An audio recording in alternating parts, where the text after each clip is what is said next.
secondes maintenant, 1 minute 30, une grosse minute 30 avec le lancement donc, de la mission Artemis. Cette fusée voilà, devait décoller au mois d'août, reportée 2 fois, les conditions météo sont optimales a priori. Le compte à rebours se déroule tout à fait normalement. On a eu un petit souci sur une fuite d'hydrogène sur l'un des réservoirs il y a 2 heures maintenant. Petit problème de radar, mais depuis le compte à rebours a repris et nous sommes à 1 minute du lancement. C'est la fusée la plus puissante du monde qui va être lancée. Et on peut même dire que c'est la fusée la plus puissante d'histoire, du jamais vu depuis la fusée Saturne V et les missions Apollo. La mission Artemis, le lanceur est sur le pas de tir 39P, qui est un pas de tir historique de la NASA, celui des missions Apollo, avec le but ultime, donc, le retour de l'homme sur la Lune.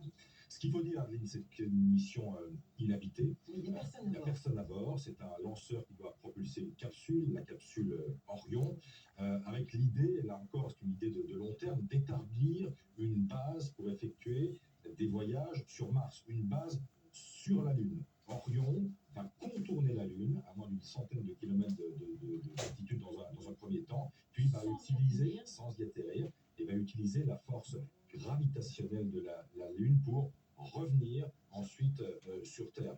Le compte à rebours donc se déroule normalement avec l'allumage des fumées, des fusées, on va dire ça en direct. 7, 6, 5, first stage engine start. 3, 2, 1, boosters in ignition. And liftoff of Artemis 1. We rise together, back to the moon and beyond.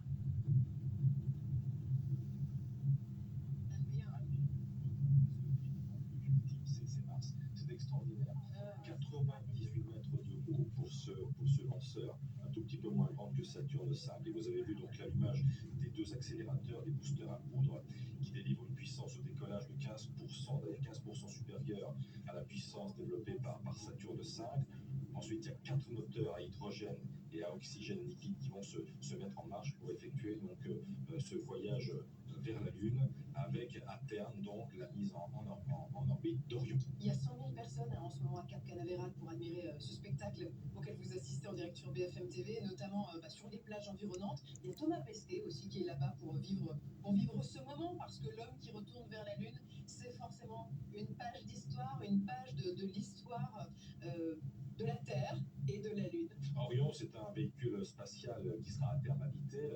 Il y avait 3 places dans la mission Apollo, il y en a 4 ici, successeurs donc des capsules Apollo. Il sera donc utilisé à terme pour transporter des astronautes sur la Lune, 4 astronautes pendant 21 jours. L'Europe d'ailleurs joue un rôle dans cette mission, puisque le module de service d'Orion a été fourni par l'agence spatiale européenne, fabriqué donc Airbus. Ce véhicule sert à fournir la puissance électrique, notamment il stocke aussi l'eau, l'oxygène, l'azote nécessaire à son bon fonctionnement. Pour l'instant, il est accroché à Orion, et donc voilà, le voyage est parti direction la Lune. Et là, ce qu'on va voir dans les prochaines secondes, ce sont les 2 propulseurs d'appoint blanc qui vont se séparer et retomber dans l'Atlantique. Et puis 5 minutes plus tard, c'est l'étage principal qui se détachera à son tour. Et puis 1h30 après le décollage, il y aura une dernière poussée de l'étage pour mettre la capsule Orion sur le chemin de la Lune. Et à partir de maintenant, ça ne se passe plus depuis Canaveral, mais c'est à Houston que la NASA prend la main sur la direction des opérations. Alors on est toujours dans la phase critique, la phase du décollage. Évidemment, on redoute toujours